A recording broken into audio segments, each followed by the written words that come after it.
Na mimi nikieleza kuwa jambo hili baada ya makundi haya na maelekezo haya, wajibu wa kulea makundi haya yenye uhitaji aidha walemavu ni wajibu wa jamii nzima, wajibu wa wazazi, wajibu wa walezi, wajibu wa kijiji, wajibu wa serikali kwa ngazi mbalimbali kutokana na uwezo unaokuwepo wakati huo, na pia ni wajibu wa mtu mmoja mmoja ambaye ataguswa kwa njia moja au nyingine. Hakuna mtu mmoja mwenye jukumu la kulea makundi haya ya watu wenye ulemavu.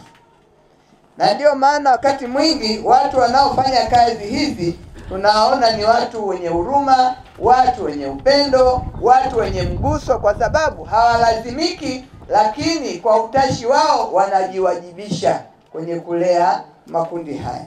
Nichukue nafasi hii kuwashukuru wote ambao kwa namna moja au nyingine wamekuwa wakilea makundi haya. Leo tunamwongelea Peter, lakini najua wako watu wengi maeneo mbalimbali wanafanya mambo tofauti tofauti kwa ajili ya kusaidia watu wenye ulemavu.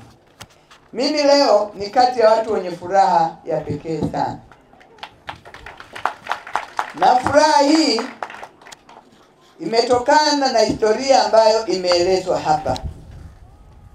Peter, pamoja na shida yake ya kushindwa kusimama au kutembea kwa kujitegemea, lakini Peter ana upeo, kwa sababu kwa historia yake nakumbuka nilimuuliza nilipokuja hapa siku moja, wewe ulemavu umeupataje? Akasema mimi nilishakuwa mzima, nikawa nafanya kazi zangu, lakini baadaye ugonjwa huu ukanianza. Kwa hiyo alikuwa mzima kama sisi, hakuzaliwa hivyo alivyo. Kwa hiyo kwa uzima huo ana upeo mzuri, lakini ana uwezo wa kujipambanua. Kwa hiyo sijui alipata wapi namba yangu. Namba zetu viongozi wananchi wanazipata wanavyotaka. Mimi naanza kupata message, mimi niko huku, mimi nina maumbile haya, mimi ni muhitaji na mke wangu wote tuna shida. Kwa hiyo mkuu wa mkoa, kwa kweli tusaidie. Wako watu hapa watasema, kwa nini Peter? Mbona walemavu ni wengi? Kwa sababu bahati ya Mungu anapanga maisha kwa kila binadamu.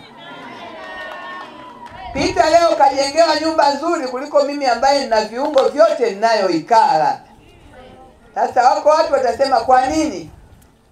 Sasa niwaulize, nani anatamani kuwa mlemavu? Ukiwa tu unajiuliza hilo swali, au shetani anaanza kukuingia ile nakupa karoka wivu, anza kujiuliza hivi na mimi niwe kama wale labda. Alafu ukiona hautamani, ujue ndio maana Peter amebahatika kupata hicho kupata. Yawezekana pia walemavu wako wengi. Hata kesho akaja mwingine akasema na mimi nifanyie kama Peter. Tukamwambia hata uwezo huo labda hatuna. Mungu anapanga neema na riziki kwa kila mtu kwa fungu lake. Kwa hiyo naomba tuelewe kuwa kazi hii ni kazi ya Mungu mwenyewe, ameifanya kwa matakwa yake mwenyewe.